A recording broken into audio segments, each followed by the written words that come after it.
আজকের গল্প নিশির ডাক।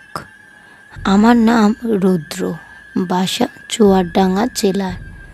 আমি হরর বা প্যারানর্মাল অ্যাক্টিভিটি সম্পর্কে কখনোই বিশ্বাস করতাম না, যদি এই ঘটনাটি আমার সাথে না ঘটতো।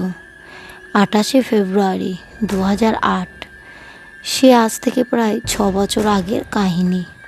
সেদিন আমার বন্ধু আর আমি দুজনে মিলে ঠিক করলাম মাছ ধরতে যাব। তো যেই ভাবা সেই কাজ।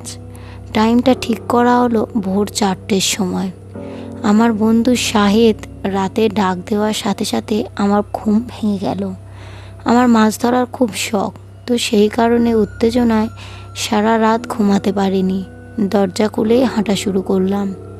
আমি শুনেছিলাম যে গভীর রাতে কেউ ডাকলে 3 বার ডাকার পর সাড়া দিতে হয়, কিন্তু এত কিছু মনে ছিল না তখন। রাস্তায় চলার সময় ও শুধু আমার পেছন পেছন হাঁটছিল।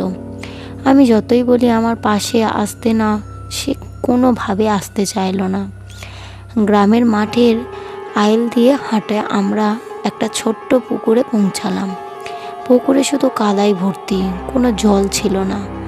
তাই হাতড়িয়ে হাতড়িয়ে মাছ ধরা শুরু করলাম। আমি প্রচুর মাছ পাচ্ছিলাম, আমার খলুইয়ে রাখছিলাম, কিন্তু কিছুক্ষণ যাওয়ার পর দেখি যে আমার ঝাঁপিতে শুধু 2টো মাছ আছে। আমি মাছ ধরতে ধরতে দেখি আমার পিছনে থাকা আমার বন্ধু ঝাঁপি থেকে একটা একটা করে মাছ নিচ্ছে আর গিলে ফেলছে। চারিদিকে জ্যোৎস্না থাকায় আমার কিছুই বুঝতে অসুবিধা হলো না। আমি চুপ করে মাছ ধরতে লাগলাম আর আমার কাছে থাকা বল্লমটা ওর দিকে ছুঁড়লাম। তারপর কিছু না ভেবেই দৌড় দেওয়া শুরু করলাম। বাসায় পৌঁছানোর পর আমি অজ্ঞান হয়ে গেলাম। পরে শাহেদকে জিজ্ঞাসা করলাম কি হয়েছিল। সে বলল, আমি ডাকতে এসে দেখি তুই চলে গেছিস, আর তারপর আমি এখানে এসে দেখি তুই অজ্ঞান হয়ে পড়ে আছিস, তাই তোকে বাড়িতে নিয়ে আসলাম।